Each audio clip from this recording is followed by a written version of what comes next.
The blogger known as Mosul I kept his identity a secret as he documented life in Mosul, Iraq under Islamic State rule. Now, he has revealed his identity in an interview with the Associated Press. December 7, AP Kurdish security forces take up a position as they fight overlooking the Islamic State controlled in villages surrounding Mosul, in Hazar, on October 17, 2016. Iraqi government and Kurdish forces, backed by U.S.-led coalition air and ground support, launched coordinated military operations. Photo, AP. Washington. The United States and Iraq have intensified talks to keep an ongoing American military presence in the country following the ouster of the Islamic State. Both countries want to avoid a repeat of 2011, when American forces withdrew from Iraq after successfully weakening al-Qaeda and driving down violence in the country. 3 years later, Iraq's military collapsed in the face of an Islamic State invasion. U.S. and Iraq have not yet determined the size and the composition of the force, which could change over time, according to 2 U.S. officials who did not want to be identified because they are not authorized to discuss the talks publicly.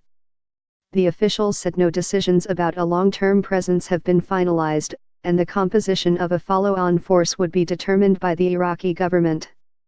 "It's kind of like what we were looking to do after 2011, said James Jeffrey, the U.S. ambassador to Iraq at the time, who has followed the issue closely. "It's not clear that the United States will be able to avoid some of the political pitfalls in Baghdad that killed the agreement in 2011.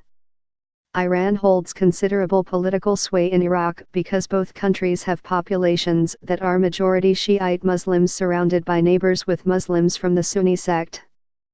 The big issue is whether there will be pressure from Iranians for us to leave," Jeffrey said.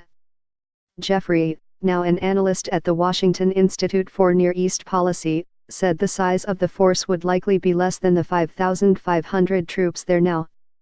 More, Trump takes credit for ISIS defeats. Does he deserve it? More, the U.S. bought weapons for Syrian rebels and some wound up in the hands of ISIS terrorists. More, Iraq says its war against the Islamic State has ended. The mission of any future troop presence would be similar to what U.S.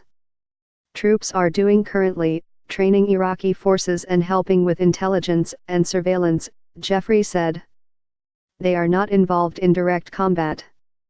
The presence of U.S. advisors and other support would help stabilize the military and avoid the type of catastrophe in 2014 when Islamic State, or ISIS, militants easily captured Mosul, Iraq's second largest city, and other cities and towns as many of Iraq's soldiers fled. Since then, U.S.-backed Iraqi forces have broken the Islamic State's grip on territory and forced those militants who survived to escape into the desert. Despite these successes, our fight is not over, Defense Secretary Jim Mattis said last month. Even without a physical caliphate, ISIS remains a threat to stability in the recently liberated areas, as well as in our homelands. ISIS may not hold territory but can create terror with bombings in Iraq and by plotting or inspiring attacks around the world.